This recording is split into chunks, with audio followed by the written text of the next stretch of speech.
Hello and welcome to Charger Bulletin News. I'm Mitsuki Garvey-Sanchez.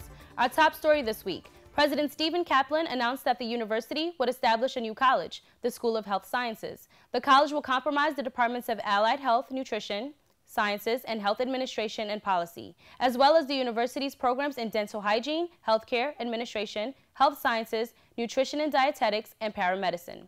The school will include 12 full-time faculty members, more than 30 clinical faculty members, and more than 400 undergraduate and graduate students. Summer McGee, PhD, chair of the Department of Health Sciences, will serve as the school's first dean. President Kaplan said that he expects the school will play an important role in helping to continue attracting talented students who are pursuing career in the field of health and wellness. Students' newsrooms across the country banded together this week for the Save Student Newsroom campaign, started by the editor-in-chief of the independent Florida Alligator at the University of Florida. The campaign aimed to bring awareness around common difficulties of student newsrooms and the struggle for many of them to stay independent from their university. The campaign included a day of action on April 25th, with newsrooms releasing editorials, special editions, and holding events to promote the movement. Melissa Gomez, the organizer of the campaign, said college newsrooms are important because they hold higher institutions accountable and keep people informed. For our full coverage on the Safe Student Newsrooms campaign, visit chargerbulletin.com.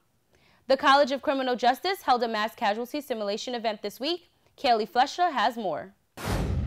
On Thursday, April 26th, students from the University of New Haven campus were able to experience real-life situations. Through the mass casualty event, students were able to get hands-on experience with local fire, police, and EMS departments. Josh Keeler, a student who helped plan and organize this event, explains his experience and why the event is important to him and others on campus. So yesterday, police were on their normal patrol, and they were dispatched to the scene.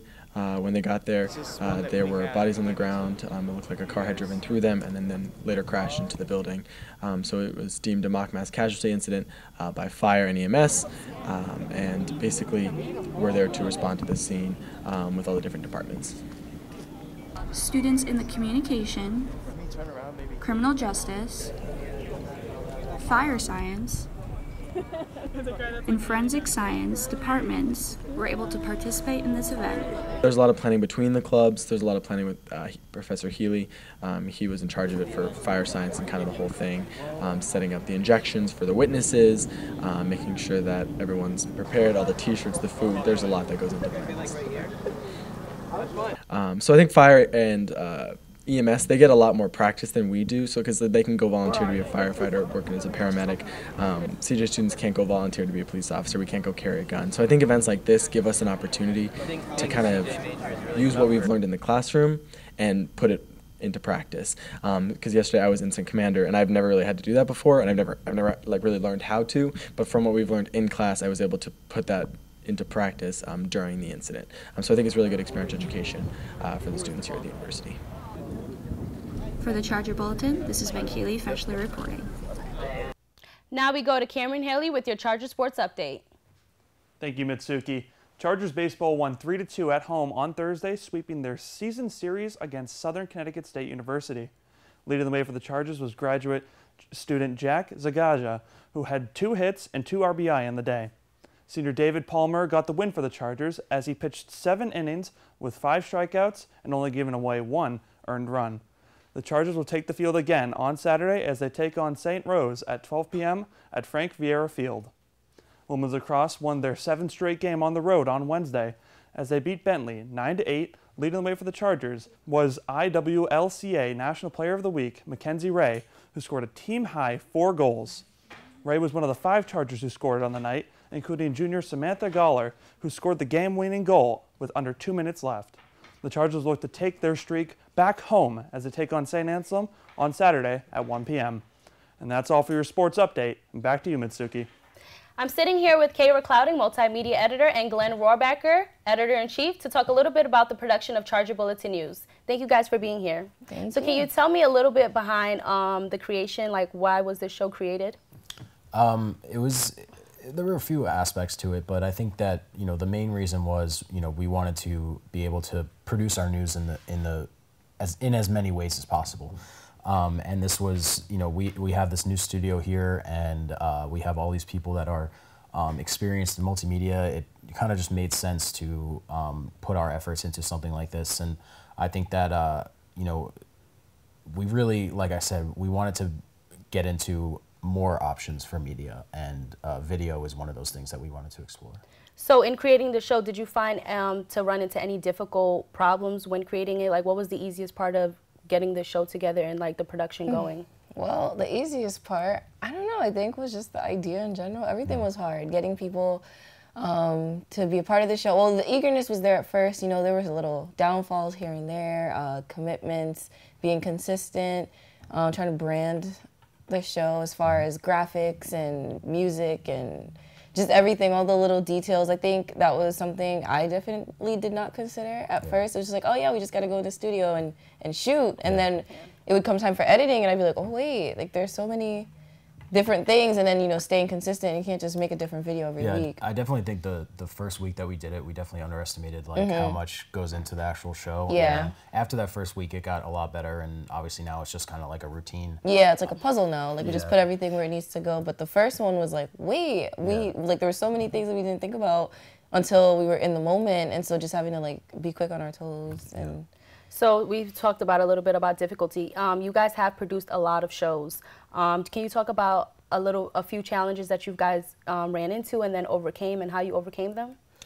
Yeah, I mean, some of the challenges kind of come with, you know, kind of it's a lot of learning as you go, especially with the show that's been, you know, this is going to be our first year that we're finishing up now, and a lot of the challenges were kind of a lot of technical challenges. Yeah, it was either technical challenges, whether it be with, you know, in the editing process, the post-production process, or during the actual production process. You know, we've seen both of them, but also, you know, just kind of, again, kind of learning as you go, and having everything that we do be the first time that we do it, and just getting better along the way, like trying not to be mediocre, just adding new elements every week, but without making the show seem like, well, what am I watching?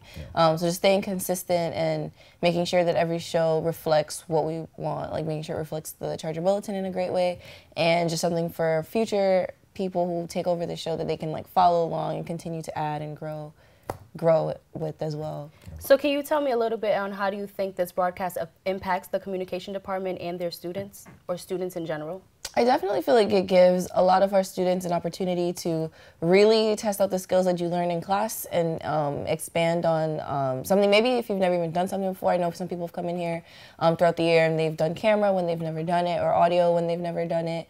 As far as the department in itself, I mean, it's just a good look. We have a fully functional news broadcast show that airs every week. Yeah, and I mean, in terms of the students that are here, it just gives, you know, I take in our TV classes, there are students, the ones that are here every Friday, when they produce with us, they know things before the other students, and you know, they learn things faster because they just have the experience already, and there's not, you know, we're a small department, so there's one place that you can do it, and it's right here. Yeah, and also I feel like it's different from class because, you know, your grade kind of relies on your work ethic in class, but here you can make mistakes. Like I mean, we have advisors that are professors, but for the most part it's student run. Yeah. So we're not out here like penalizing people for making mistakes. We make mistakes. So I feel like it's an opportunity to really flex some muscle while still like room for growth. Like, oh my gosh, I messed up, but I know next week, like, I now know what to do. Like if a package was shaky, like it's okay.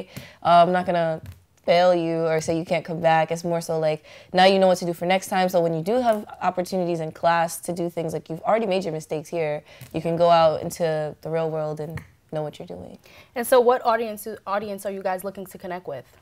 I mean, we're really looking to get into the student body. I mean, we want them to, both with this show and with our sports show, we want to, you know, have that personal connection with the students here, and you know, we already have that goal with the rest of our production at the Charger Bulletin, but this is just another avenue where we can be a voice for students and have students connect with someone. You know, there are students that know you, there are students that knew Kaylee that tuned into our show because there was a familiar face out there. And I also feel like the West Haven community as well. A few of our guests have been from the West Haven community, and so just like word of mouth that way also gets the whole University of New Haven campus community, West Haven, New Haven area connected to what the Charger Bulletin is and what we want to put out.